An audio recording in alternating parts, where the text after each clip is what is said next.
నీ దగ్గర ఏమీ లేనప్పుడు, నీకేం చేయాలో తెలియని సిచ్యువేషన్ లో ఉన్నప్పుడు, నీ గురించి అన్నీ తెలిసి నిన్నుగా ఇష్టపడి నీ దగ్గరకు వచ్చిన వాళ్ళే నీకు నిజమైన లైఫ్ పార్ట్నర్. నీ దగ్గర అన్నీ ఉండి లైక్ డబ్బులు, అందం, హోదా ఇవన్నీ ఉన్నప్పుడు నీ దగ్గరకు వచ్చి నేను లవ్ చేస్తున్నా, నేను నిన్ను ప్రేమిస్తున్నా ఇట్లా చెప్పిన వాళ్ళు నీ లైఫ్ పార్ట్నర్ కాదు. ఎందుకంటే నీ దగ్గర డబ్బులు చూసి వచ్చిర్రు అనుకో, డబ్బు శాశ్వతం కాదు, ఈ రోజు ఉంటది రేపు పోతుంది. ఆ డబ్బు పోగానే వాళ్ళు నిన్ను వదిలేసి వెళ్ళిపోతారు. పోనీ నీ అందం చూసి వచ్చిర్రు అనుకో, నీకు ఫర్ సపోజ్ ఏ యాక్సిడెంట్ ఇంకేదో అయ్యి నీకేమైనా అయిందనుకో, అప్పుడు నిన్ను వదిలేసి వెళ్ళిపోతారు. కానీ నిన్నుగా ఇష్టపడి నీ దగ్గర ఏం లేనప్పుడు, నువ్వు ఒత్తి చేతులతో ఉన్నప్పుడు, నీకేం చేయాలో తెలియని సిచ్యువేషన్ లో నువ్వు ఉన్నప్పుడు నేనున్నా అని చెప్పి వస్తారు చూసినా, వాళ్ళు నీకు అసలైన లైఫ్ పార్ట్నర్. లైఫ్ పార్ట్నర్ ఎంచుకోవడంలో తప్పు చేయకండి ఎవరు.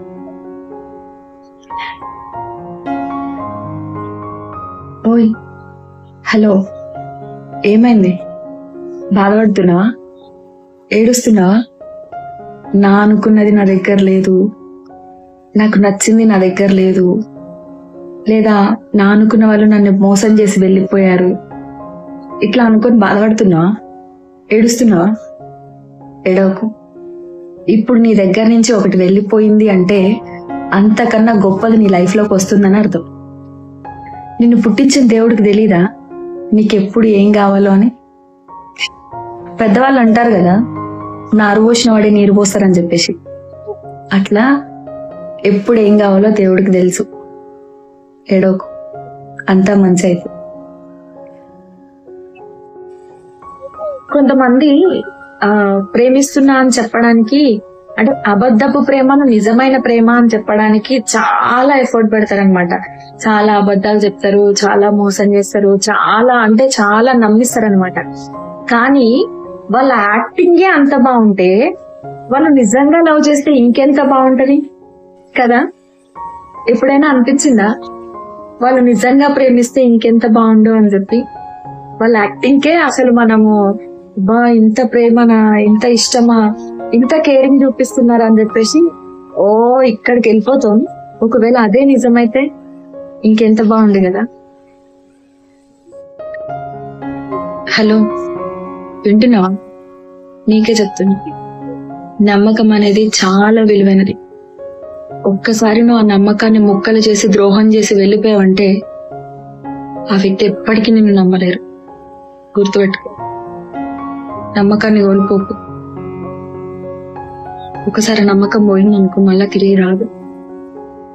ఎవరిని నమ్మలేరు కూడా మళ్ళా. అర్థమవుతుందా? లైఫ్ లా ఇలాంటి ఫ్రెండ్స్ ఉండాలబ్బా. అంటే మనకి ఈ రోజు మనసు బాగాలేదు, లేకపోతే ఏదో లొల్లైంది, లేకపోతే ఇంకేదో అయింది ఇంట్లో. అసలు ఇంట్లో ఉంటే ఇక పిచ్చిలేస్తుంది, మంచిగా అనిపించట్లేదు.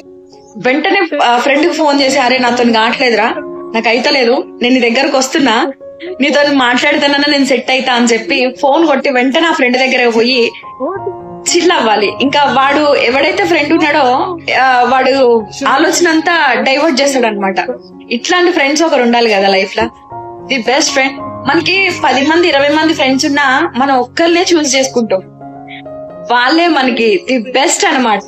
అది కష్టమైన, సుఖమైన, సంతోషమైన, కన్నీళ్ళైనా, బాధ అయినా, ఏదేమైనా సరే ఒకడికి ఫోన్ చేసి మాట్లాడి మన కష్టమో బాధనో చెప్పుకొని పోయి వాడితో చిల్లైతాం చూసినా, వాడు కూడా అరే ఏమైందిరా అని చెప్పి అడగకుండా, సరే నువ్వు వచ్చేసేరా, నేనున్నా, నేను చూసుకుంటా అని చెప్పి అక్కడ ఏం జరిగిందో అని కూడా అడగడు. ఇక వచ్చిన తర్వాత ఆ విషయాన్ని మొత్తం ఇంకా వదిలేసి వీళ్ళు చిల్లైతారు అనమాట. ది బెస్ట్ ఫ్రెండ్ అన్నమాట. మీ లైఫ్ లో ఇట్లాంటి వాళ్ళు ఎవరైనా ఉన్నారా? ఉంటే ట్యాగ్ చేయండి.